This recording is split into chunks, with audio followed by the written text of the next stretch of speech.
السلام علیکم دوستو، تو آج کی ویڈیو کا ٹاپک ہے غزوہ احد۔ اگر آپ اس طرح کی مزید ویڈیوز دیکھنا چاہتے ہیں تو ہمارے چینل کو سبسکرائب کر دیں۔ تو چلیے جلدی سے ویڈیو کو سٹارٹ کر لیتے ہیں۔ غزوہ احد۔ غزوہ احد 17 شوال 3 ہجری یعنی 23 مارچ 625 عیسوی میں مسلمان اور مشرکین مکہ کے درمیان احد کے پہاڑ کے دامن میں ہوئی۔ مشرکین کے لشکر کی قیادت ابو سفیان کے پاس تھی اور اس نے 3000 سے زائد افراد کے ساتھ مسلمانوں پر حملہ کی ٹھانی تھی، جس کی باقاعدہ تیاری کی گئی تھی۔ مسلمانوں کی قیادت حضور صلی اللہ علیہ وسلم نے کی۔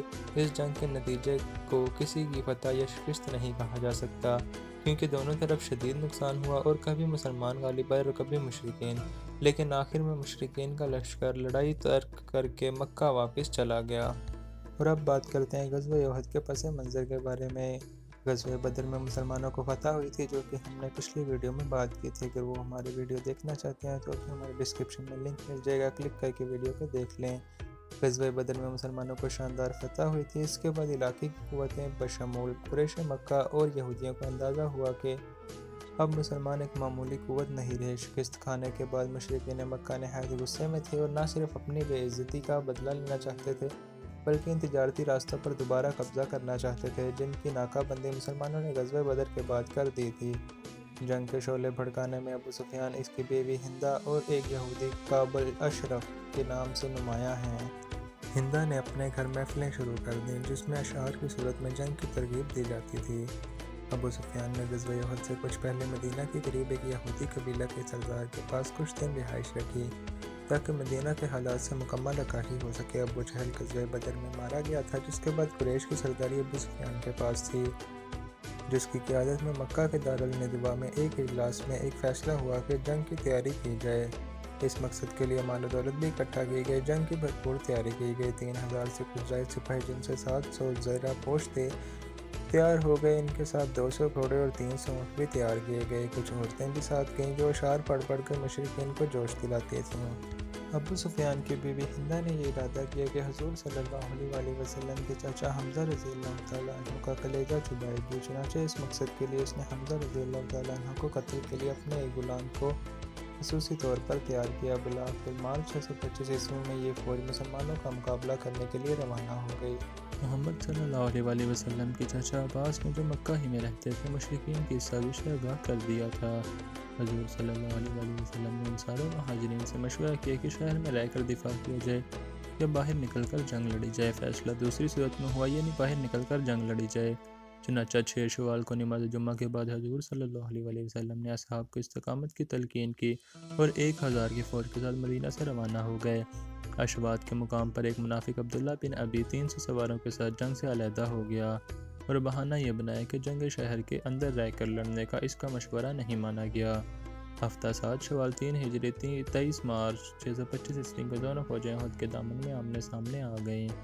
احد کا پہاڑ مسلمانوں کی پشت پر تھا۔ وہاں ایک درہ پر حضور صلی اللہ علیہ وسلم نے عبداللہ بن جبیر کی قیادت میں 50 تیر اندازوں کو مقرر کیا تاکہ دشمن اس راستے سے میدان جنگ میں نہ آ سکے۔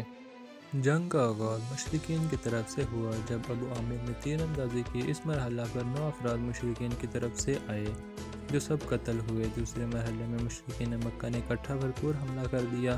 اس دوران ان کی کچھ عورتیں ان کو اشعار سے اشتعال دلا رہی تھیں تاکہ وہ غزوہ بدر کی عبرتناک شکست کا داغ دھو سکیں۔ ابتدا کی زبردست جنگ میں مسلمانوں نے مشرکین کے کئی لوگوں کو قتل کیا، جس پر مشرکین فرار ہونے لگے۔ مسلمان یہ سمجھے کہ وہ جنگ جیت گئے ہیں، چنانچہ درہ عینین پر تعینات اصحاب نے حضور صلی اللہ علیہ وسلم کی یہ ہدایت فراموش کر دی کہ درہ کسی قیمت پر نہیں چھوڑنا۔ اس درہ چھوڑ کر میدان میں مال غنیمت اکٹھا شروع کرنا کر دیا اور پھر صرف 10 افراد درہ پر رہ گئے۔ خالد بن ولید، جو اس وقت مسلمان نہیں ہوئے تھے، نے موقع غنیمت جانتے ہوئے کوہ احد کو چکر لگا کر درہ پر قبضہ کر لیا اور مسلمانوں پر یکدم پیچھے سے وار کر دیا۔ اس اثناء میں یہ افواہ گرم ہوئی کہ حضرت محمد صلی اللہ علیہ وسلم شہید کر دیے گئے ہیں۔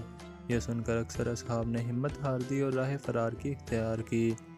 کچھ لوگ میدان جنگ سے فرار ہو گئے اور تیسرے دن واپس آئے۔ کچھ ارد گرد کی پہاڑیوں پر چڑھ گئے اور افسوس کیا کہ وہ عبداللہ بن ابی کے ساتھ کیوں نہ چلے گئے۔ کچھ لوگوں نے یہ سوچا کہ حضور صلی اللہ علیہ وسلم کے بعد زندگی کسی کام کی نہیں۔ کچھ لوگ حضور صلی اللہ علیہ وسلم کے ساتھ رہ گئے اور ان کی بھرپور حفاظت کی۔ اس موقع پر حضور صلی اللہ علیہ وسلم نے علی کرم اللہ وجہہ کو ایک تلوار بھی عنایت کی جو ذوالفقار کے نام سے مشہور ہے۔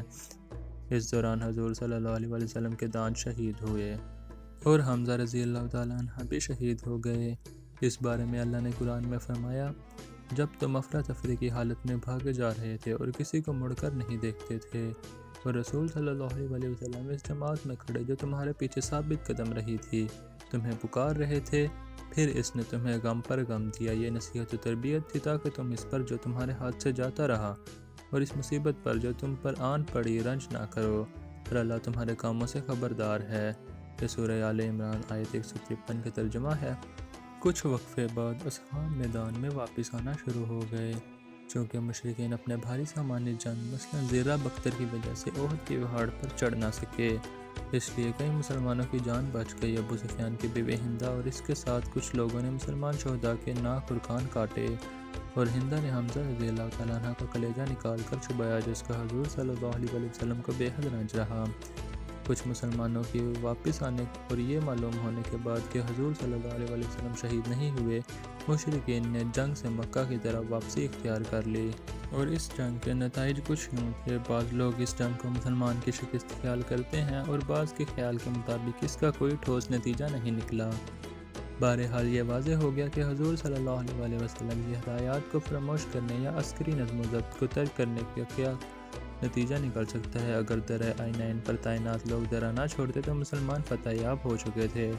اس جنگ میں 70 مسلمان شہید ہوئے جبکہ 27 مشرکین ہلاک ہوئے۔ مسلمانوں نے اپنے شہداء کو وہیں پر دفن کیا۔ اور اب بات کرتے ہیں اس کے پیش منظر کے بارے میں۔ اس غزوہ میں کسی حد تک شکست ایک تعمیری شکست ثابت ہوئی کیونکہ مسلمانوں کو کچھ سبق ملے جو اگلی جنگوں میں کام آئے۔ مسلمانوں کو اپنی غلطیوں کو دیکھنے کا موقع ملا۔ خدا نے قرآن میں یقین دلایا کہ حزن و ملال نہ کرو کیونکہ بالآخر مومنین ہی غالب آئیں گے۔ اسی کے ساتھ ساتھ ویڈیو کا اختتام ہوتا ہے۔ ویڈیو اچھی لگے تو ویڈیو کو لائک اور سبسکرائب کر دیں، اور اگلی ویڈیو اسی طرح کے غزوے کے بارے میں ہوگی، اس لیے چینل کو سبسکرائب کرنا نہ بھولیں۔ ہم ملتے ہیں اگلی ویڈیو میں، تب تک کے لیے پیس آؤٹ۔